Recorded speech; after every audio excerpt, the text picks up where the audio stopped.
অন্তঃসত্ত্বা হওয়ায় আদালতে হাজিরা মওকুফ চান পরীমণি। মাদক মামলায় ব্যক্তিগত হাজিরা মওকুফ চেয়ে আবেদন করেছেন অভিনেত্রী পরীমণি। বৃহস্পতিবার সকালে ঢাকায় বিশেষ জজ আদালত 10-এর বিচারক নজরুল ইসলামের আদালতে তিনি হাজিরা দেন। এ সময় পরীমণি অন্তঃসত্ত্বা হওয়ায় তার আইনজীবী হাজিরা মওকুফ চেয়ে আবেদন করেন। আদালত আবেদনটি নথিভুক্ত করে এ বিষয়ে শুনানির জন্য 2রা জুন ধার্য করেন। অন্যদিকে মামলার সাক্ষ্য গ্রহণের জন্য একই দিন ধার্য করেন আদালত। বৃহস্পতিবার পরীমণি সহ 3 জনের বিরুদ্ধে সাক্ষ্য গ্রহণের জন্য দিন ধার্য থাকলেও কোনো সাক্ষী আদালতে উপস্থিত হননি। এর আগে গত 29শে মার্চ মামলার সাক্ষ্য গ্রহণের জন্য দিন ধার্য ছিল, তবে পরীমণি অসুস্থ থাকায় আদালতে উপস্থিত হতে পারেনি। তার পক্ষে আইনজীবী নীলাঞ্জনা রিফাত সুরভি সময়ের আবেদন করেন।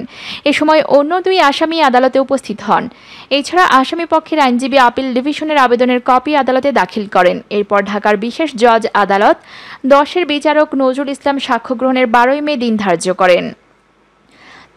তারও আগে 1 মার্চ ঢাকার বিশেষ জজ আদালত 10-এর বিচারক নজরুল ইসলাম আদালতে মামলার বাদী র্যাব 1-এর কর্মকর্তা মুজিবুর রহমান সাক্ষ্য দেন। এর মধ্য দিয়ে এই মামলার সাক্ষ্য গ্রহণ শুরু হয়েছে।